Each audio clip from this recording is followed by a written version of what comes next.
ఓం మహాగణాధిపతయే నమః. ఓం గురుభ్యో నమః. ఓం శ్రీమాత్రే నమః.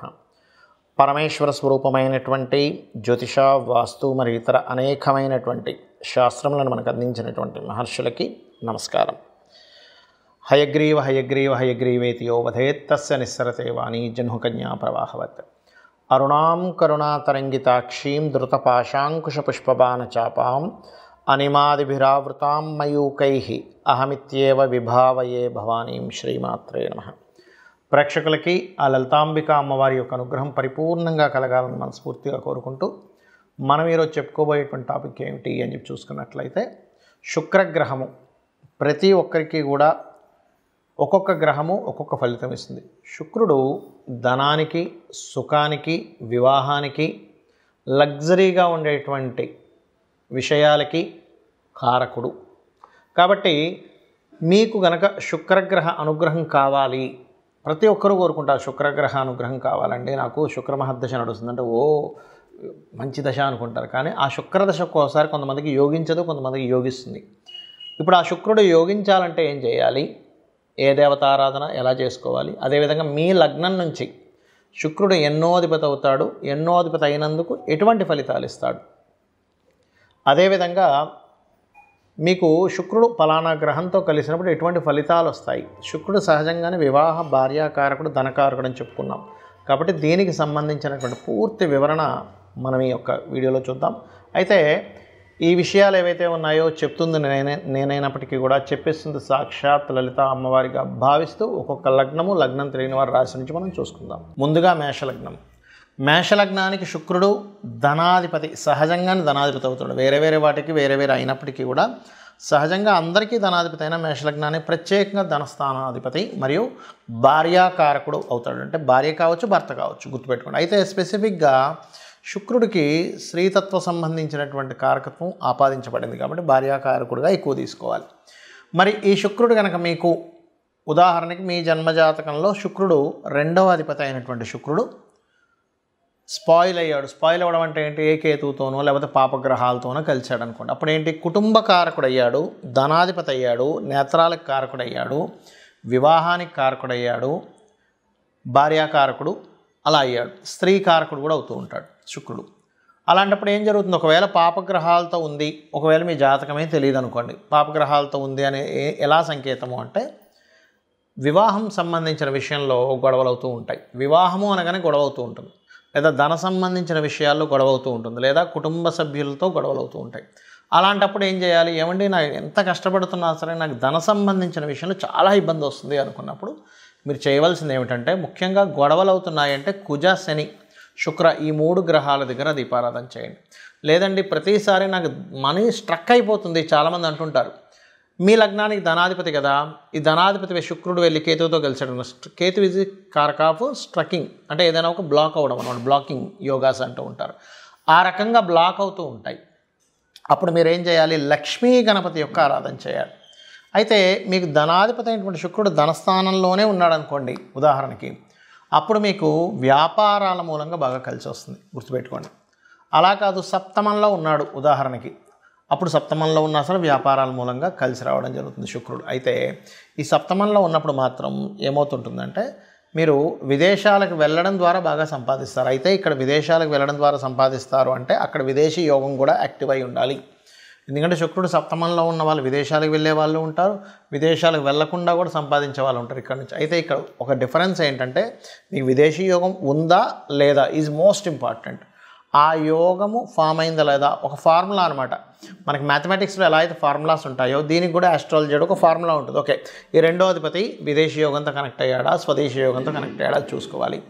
అదేవిధంగా మరి కొంతమందికి ఇదే శుక్రుడు మూడులో ఉంటాడు.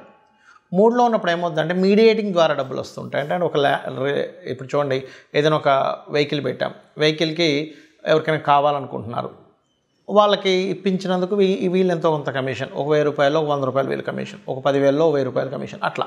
లేదా ల్యాండ్ రిలేటెడ్, లేదా ఫుడ్ రిలేటెడ్, లేనట్లయితే ఎనీథింగ్ మీడియేటింగ్ ద్వారా వచ్చేటువంటిది ఉంటూ ఉంటుంది శుక్రుడు. అలా కాకుండా కొంతమందికి చంద్రస్థానంలో ఉంటూ ఉంటాడు, అంటే సర్క్యులేషన్, మనీ సర్క్యులేషన్. అంటే కొంతమందికి చంద్రస్థానంలో ఉన్నప్పుడు ఏమవుతుందంటే అప్పులు ఇవ్వడం, తీసుకోవడం ఇట్లాంటి వాటి ద్వారా. అయితే ఇక్కడ ఒక విషయం ఏంటంటే మేషలగ్నానికి ఒకటి గుర్తుపెట్టుకోండి, వీళ్ళ పూర్వజన్మ కర్మంతా కూడా అప్పులు ఇవ్వడం తీసుకోవడం మీదే ఇరుక్కుపోతుంటాడు. కాబట్టి పర్టికులర్గా మీకు బుధుడు ఎలా ఉన్నాడో చూసుకోవాలి. చిట్ ఫండ్స్ కానీ డైలీ రిలేటెడ్ సంబంధించిన ఏదైనా సరే మీరు నడిపేటప్పుడు ఇదే శుక్రుడు కనుక మీకు పంచమ స్థానంలో ఉన్నాడు అనుకోండి, అప్పుడు మళ్ళీ ఏమవుతుంది అంటే గవర్నమెంట్ రిలేటెడ్ వాటి మూలంగా, ఎందుకంటే రవి రాశి కదా, అందుకని ఆ రకంగా ఇస్తూ ఉంటుంది. కాబట్టి ఇక్కడ ఏంటంటే శుక్రుడు ఎక్కడున్నాడు అనేది మోస్ట్ ఇంపార్టెంట్. అదే 6లో ఉన్నాడు అప్పుడు మళ్ళీ కొంత అయితే ఇక్కడ ఏంటి 6లో ఉన్నప్పుడు 6లో ఇంకేదైనా గ్రహం ఉందా, మేషం నుంచి 6వ స్థానంలో అంటే కన్యారాశిలో ఏదైనా గ్రహం ఉందా అనేటువంటి చూసుకోవాలి. ఏ గ్రహం లేదా నీట్గా ఉందంటే జాబ్ పరంగా, బ్యాంకింగ్ పరంగా, ఇట్లాంటి వాటి పరంగా కూడా వెళ్ళడం జరుగుతూ ఉంటుంది. అయితే ఇక్కడ ఏంటంటే ఒకటి గుర్తుపెట్టుకోవాల్సింది, సహజంగా శుక్రుడు బాగున్నాడు మేష లగ్నానికంటే జీవిత భాగస్వామి వచ్చినప్పటి నుంచి చాలా బాగుంటుంది. అలా కాకుండా అష్టమంలో ఉన్నాడు అప్పుడు ఏమవుతుంటుంది, సర్వసాధారణంగా భూముల మూలంగా ఇట్లాంటి వాటి మూలంగా కలిసి రావడం జరుగుతూ ఉంటుంది. గురు రాశుల్లో ఉంటేనేమో టీచింగ్ రిలేటెడ్ వాటి మూలంగా ధనం వస్తుంది. శని రాశులు అంటే మకర కుంభాల్లో ఉన్నప్పుడు, మకరంలో ఉంటేనేమో జాబు, కుంభంలో ఉంటేనేమో బిజినెస్ పరంగాను, ఈ రకంగా మీనంలో ఉన్నా సరే ఏదైనా సరే టీచింగ్ ట్రైనింగ్స్ ద్వారా. అయితే ఇక్కడ ఏంటంటే మీకు అసలు ఫార్మింగ్ ఎలా జరిగింది, ఇంకా వేరే వేరే భావాధిపతుల యొక్క కనెక్టివిటీ ఎలా ఉందనేటువంటిది చూసుకోవాలి. అయితే మీరు ప్రత్యేకంగా మీకు ధనయోగం బాగా కలగాలంటే లక్ష్మీ గణపతి యొక్క ఆరాధన చేయండి. చాలామందికి శుక్ర సంబంధించినటువంటి మహాదశలు వచ్చినప్పుడు యోగించదు. ఎందుకు యోగించదో కూడా చెప్తా ఇప్పుడు నేను మీకు. శుక్రుడు గుర్తుపెట్టుకోండి, శుక్ర రాశుల్లో ఏదైనా పాపగ్రహాలు ఉన్నా, చాలా ఇన్డెప్త్ సంబంధించిన విషయం ఇది. శుక్ర రాశుల్లో పాపగ్రహాలున్నా శుక్రుడిని పాపగ్రహాలతో కలిసిన శుక్రదశ యోగించదు. అప్పుడు మనం ఏం చేయాలి అంటే చాలా సింపుల్. ఏ గ్రహాల ద్వారా అయితే ఆ యొక్క రాశులు ప్రభావితమయ్యాయో ఆ గ్రహాలకు సంబంధించినటువంటి దానము లేదా దేవతారాధన చేసుకోవాలి. గుర్తుపెట్టుకోండి. ఇప్పుడు ఎలాగంటే ఇది ఎందుకు ఇలా పనిచేస్తుంది అంటే చిన్న ఎగ్జాంపుల్ చెప్తా చూడండి. మీకు ఒక అబ్బాయో అమ్మాయో ఉన్నారు, వాళ్ళని తీసుకెళ్ళి హాస్టల్లో వేశారు. హాస్టల్లో వేసి చదువుకునే సమయంలో హాస్టల్లో ఉండేటువంటి రూమ్మేట్స్ కనుక కరెక్ట్ పర్సన్స్ అనుకోండి, ఇంకా బాగా చదువుతాడు, అమ్మాయి కావచ్చు అబ్బాయి కావచ్చు. అదే హాస్టల్లో రూమ్మేట్స్ ఉన్నటువంటి వాళ్ళు కనుక ఈ అబ్బాయి యొక్క చదువుని కాన్సన్ట్రేషన్ పక్క తప్పించేలాగా ఉన్నారనుకోండి, అప్పుడు పరిస్థితి ఏంటి, ఈ అబ్బాయి చదువు మీద, అమ్మాయి కావచ్చు అబ్బాయి కావచ్చు చదువు మీద కాన్సన్ట్రేషన్ పక్కకు పోతుంది. అలాగే గ్రహాలు ఎప్పుడు కూడా ఆ శుక్రరాశుల్లో ఉండేటువంటి గ్రహాలు ఏమిటో చెక్ చేసుకోవాలి, శుక్రుడితో ఉండేటువంటి గ్రహాలు ఏంటో చెక్ చేసుకోవాలి. దాన్నే PAC అంటారు, అంటే ప్లేస్మెంట్, ఆస్పెక్ట్ అండ్ కంజంక్షన్. ఇది చాలా ముఖ్యమైనటువంటిది. అలాగే శుక్రుడితో కొన్ని గ్రహాలు కలిసి ఉంటాయని మనం చెప్పుకున్నాం, దానివల్ల కూడా ఫలితాలు వస్తాయని చెప్పుకున్నాం. ఉదాహరణకి శుక్రుడితో రవి ఉన్నాడు అనుకోండి, కంబస్ట్ అయ్యాడు. ఉదాహరణకి రవితో శుక్రుడు, అప్పుడు ఏమైపోతుంది, శుక్రదశ రాగానే అన్ని స్ట్రక్ అయిపోతూ ఉంటాయి. అలా కాకుండా కంబస్ట్ అవ్వలేదు కానీ కలిసి ఉన్నారు, అంటే 8 డిగ్రీలు దాటి ఉన్నారు. అప్పుడు ఏమవుతుంది, శుక్రదశ వచ్చినప్పటి నుంచే రాజకీయంగా వెళ్ళడం కానీ, అధికారికంగా వెళ్ళడం కానీ, సంతానం మూలంగా గ్రోత్ అవ్వడం కానీ, గవర్నమెంట్ రిలేటెడ్ సంబంధించిన ధనయోగాలు కానీ జరుగుతూ ఉంటాయి. అదే శుక్రుడు చంద్రుడితో కలిసి ఉన్నాడు, అప్పుడేంటి కళారంగ సంబంధంగా వెళ్ళడం, మాటిమాటికి మార్పులు, అంటే ఒకే దగ్గర ఉంటే మీకు యోగించదని మీరు అర్థం చేసుకోవాలి. శుక్రుడు రాహుతో ఉన్నాడు అనుకోండి, అప్పుడు విదేశీ సంబంధంగా ఆన్లైన్ రిలేటెడ్ మూలంగా ధనయోగం వస్తుంది. అయితే ఇక్కడ ఏంటంటే ఆ శుక్రుడు రాహు ఉన్నటువంటి ప్రదేశంలో ఇంకేదైనా పాపగ్రహం ఉందా ఈజ్ మోస్ట్ ఇంపార్టెంట్. అదేవిధంగా శుక్రుడు కేతు ఉంటే కనుక లక్ష్మీ గణపతి ఆరాధన చేసుకుంటూ కేతుగ్రహం దగ్గర శుక్రగ్రహం దగ్గర దీపారాధన చేసుకుంటే యోగిస్తుంది. కాకపోతే శుక్రకేతు కాంబినేషన్ అనేటువంటిది ఆధ్యాత్మికంగా వెళ్ళేటువంటి వారికి, అంటే పౌరహిత్యం చేసేటువంటి వారికి ఇబ్బంది ఉండదు. వాళ్ళకి ఆ రూపంలో డబ్బులు అనేటువంటి వస్తూ ఉంటాయి. సాఫ్ట్వేర్ రిలేటెడ్ సంబంధంగా కూడా ధనయోగం రావడం జరుగుతుంటుంది. అదే శుక్రుడు బుధుడు కలిసి ఉన్నాడు, వ్యాపారం మూలంగా ధనయోగం. అయితే ఇక్కడ బాగా అర్థం చేసుకోండి, శుక్ర బుధులు కలిసి ఉన్నంత మాత్రాన్ని వ్యాపారం అని వెళ్ళకండి. శుక్ర రాశుల్లో ఉండే గ్రహాలేంటి, బుధ రాశుల్లో ఉండే గ్రహాలేంటి, ఉట్టి శుక్ర బుధులే ఉన్నారా, ఇంకేదైనా గ్రహం కలిసి ఉందా? ఎందుకంటే ఇప్పుడు శుక్రుడు బుధుడు కుజుడు కలిసి ఉన్నాడు, అప్పుడేమవుతుంది, వ్యాపారంలోకి వెళ్ళడం ద్వారా ఘర్షణలు వస్తూ ఉంటాయి. చాలా ఇంపార్టెంట్ ఇది. ఎందుకంటే ఒక ప్లానెట్ ఒక రిజల్ట్ ఇస్తుంది అన్నప్పుడు అది ఇంకా ఏ ప్లానెట్తో కలిసి ఉంది, అది ఏమి ఇవ్వబోతుంది, ఒక వ్యక్తి ఒక దాంట్లోకి అడుగు పెడుతున్నాడు అన్నప్పుడు ఆ అడుగు పెట్టినప్పుడు జరిగేటువంటి ఫలితాలు ఏమిటి, ఎలా ఉంటాయి అనేటువంటిది చాలా క్లీన్గా అబ్జర్వ్ చేయాలి. అదేవిధంగా మరొకటి ఏంటంటే శుక్ర శని కాంబినేషన్ ఉంది, పురుష జాతకం అనుకోండి. ఇది ఉదాహరణకి ఖచ్చితంగా వారికి వచ్చేటువంటి భార్య ఎవరైతే ఉన్నారో తను కూడా జాబ్ చేస్తుందని చెప్పొచ్చు. అలా కాకుండా కేతు కూడా కలిసి ఉన్నాడు, జాబ్ చేయదు. అంటే ఏంటి, ఒక ప్లానెట్ ఉన్నప్పుడు ఒక రిజల్ట్ ఇస్తుంది, కానీ అది ఇంకొక ప్లానెట్ వచ్చినప్పుడు దాని రిజల్ట్ మార్చుకుంటూ ఉంటుంది. అలా కాకుండా శుక్రుడు శని కాకుండా బుధుడు కూడా ఉన్నాడు, వచ్చేటువంటి జీవిత భాగస్వామి జాబ్తో పాటు బిజినెస్ కూడా చేస్తుందని చెప్పొచ్చు. అలా కాకుండా శుక్రుడు కుజుడు మన శని ఉన్నారు, అప్పుడేంటి వచ్చేటువంటి జీవిత భాగస్వామి కాస్త అగ్రెసివ్గా ఉంటుంది, స్ట్రైట్ ఫార్వర్డ్నెస్గా ఉంటుందని చెప్పొచ్చు. అంటే ఏంటి, శుక్రుడు వల్ల మనం వచ్చేటువంటి జీవిత భాగస్వామి ఎలా ఉంటుంది, తను ఏం చేస్తుంది, తన యొక్క స్వభావం ఏమిటి, తను వచ్చినప్పటి నుంచి వీళ్ళకు ఉండేటువంటి లైఫ్లో ఎటువంటి చేంజెస్ ఉంటాయి. ఒకవేళ ఏదైనా దోషం ఉన్నట్లయితే ఇది వివాహానికి కూడా చూపిస్తుందని చెప్పుకున్నాం మనం.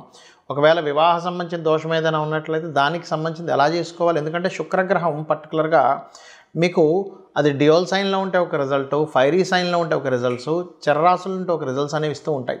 శుక్రుడు అబ్జర్వ్ చేసే వివాహ జీవితం ఎలా ఉంటుందో చెప్పొచ్చు. సప్తమ స్థానాన్ని 12వ స్థానాన్ని అబ్జర్వ్ చేసుకొని ఎటువంటి ఫలితాలు వస్తాయి. ఒకవేళ శుక్రుడు గురువుతో ఉన్నాడు, గైడింగ్ నేచర్ ఉండే జీవిత భాగస్వామి వస్తుంది. అంటే ఏంటి, తను ప్రతిదీ చూసుకుంటూ ఉంటుంది.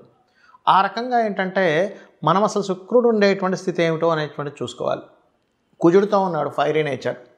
అలా ఒక్కొక్క దాన్ని బట్టి ఇప్పుడు అదే కుజుడు కనుక బాగా పాడైపోయాడు, అప్పుడు ఏమవుద్ది, జీవిత భాగస్వామికి మాటిమాటికి ఏదో యాక్సిడెంట్స్ అవ్వడము, మిస్క్యారేజ్ అవ్వడము, లేకపోతే ఆపరేషన్స్ అవ్వడం ఇట్లాంటివి జరుగుతూ ఉంటాయి. కాబట్టి ఏంటి, ఇక్కడ ఈ శుక్ర గ్రహం యొక్క ప్రభావం తగ్గాలంటే ఒకటే గుర్తుపెట్టుకోండి, శుక్రుడు ఏ గ్రహాలతో కలిసి ఉన్నాడు, ఏ పాపగ్రహాలతో కలిసి ఉన్నాడో ఆ గ్రహాలకు దీపారాధన చేయండి, ఆ గ్రహాలకు సంబంధించి దానం ఇవ్వండి. Point number 1. రెండవది, శుక్రుడు బాగా యోగించాలంటే గణపతి, లక్ష్మీ గణపతి ఆరాధన చేసుకోవాలి. లలితా సహస్రనామాల యొక్క శ్రవణము పఠనము చేయండి. అదేవిధంగా వీలైనంత మట్టుకు శక్తిదేవత ఆలయాలకు ఎక్కువగా సందర్శిస్తూ ఉండండి. మరియు గోవుకి శుక్రవారం పూట చపాతీ, అంటే నూనె వేయకుండా ఉండేటువంటి చపాతీ మీద చక్కగా తేనెను పూసి 3 చపాతీలు తీసుకుని దాన్ని చిన్న చిన్న ముక్కలుగా చేసి శుక్రుడికి సంబంధించినటువంటి శుక్రుడు అధిష్టాన దేవత అమ్మవారి నామాలు చదువుతూ, లలితాహాస్త నామాలు కావచ్చు, ఓం లక్ష్మీదేవి అయిన నమః అనుకుంటూ గోవుకు తినిపించండి. దీనివల్ల ఏమవుతుందంటే శుక్రుడి యొక్క అనుగ్రహం కలిగిందనుకోండి, ధనము, చక్కగా సుఖాలు, భోగాలు, భార్య ద్వారా అనుకూలత, వివాహం ద్వారా అనుకూలత కలుగుతుంది.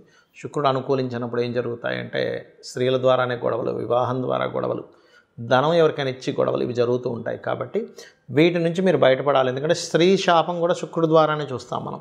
ఇవి జరగాలంటే నిత్యము అమ్మవారి ఆరాధన చేయండి. శుక్రగ్రహం యోగిస్తుంది.